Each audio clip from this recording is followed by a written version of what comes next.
1000 కోట్లతో ఆదరణ పథకాన్ని పునఃప్రారంభించి కుల వృత్తులకు పనిముట్లు అందజేస్తామన్నారు రాష్ట్ర BC corporation chairperson Reddy Ananthkumar.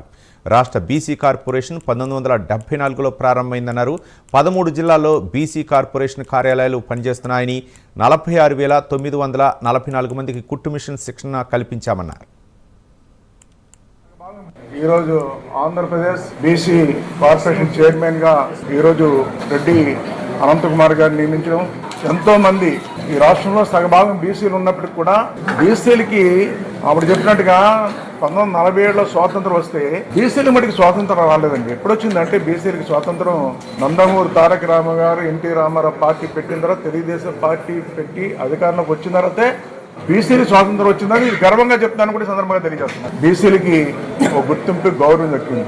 ఈరోజు 1000 కోట్ల బడ్జెట్ ఇచ్చి ఈరోజు బీసీ కార్పొరేషన్ బలపరచాలని చెప్పి ఏదైతే నిర్ణయం తీసుకున్నారో చంద్రబాబు నాయుడు గారి కుటుంబ ప్రభుత్వం, ఈరోజు ఈ రాష్ట్రంలో బలహీన వర్గాలు బీసీలు అందరి తరపున ఈరోజు ధన్యవాదాలు తెలియజేస్తున్నాను, సందర్భంగా తెలియజేస్తాను. ఏపీ బీసీ ఫైనాన్స్ కార్పొరేషన్ పరిధిలో జిల్లాలో మన రాష్ట్రంలో 13 జిల్లాలు పనిచేస్తున్నాయి, 13 ఆఫీసులు పనిచేస్తున్నాయి. ఈ 26 జిల్లాల్లోని 26 ఆఫీసులు పెట్టేలాగా మేము చర్యలు తీసుకుంటున్నాం. అలాగే కుట్టు మిషన్లు రాష్ట్రంలో 600 కేంద్రాలు ఉన్నాయి.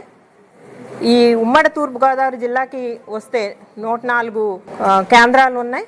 అదేవిధంగా ఆదరణ 3లో సుమారు 1000 కోట్లతో ప్రారంభించి కుల వృత్తి వాళ్ళకి పనిముట్లు ఇచ్చేలాగా ప్రయత్నం చేస్తాం.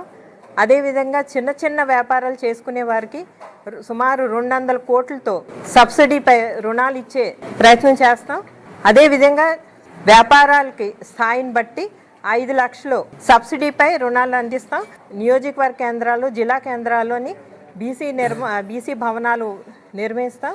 ఈ విధంగా బీసీ కార్పొరేషన్ ఫైనాన్స్ దాంట్లో ఈ కార్యక్రమాలన్నీ కూడా మేము చేపడతాం.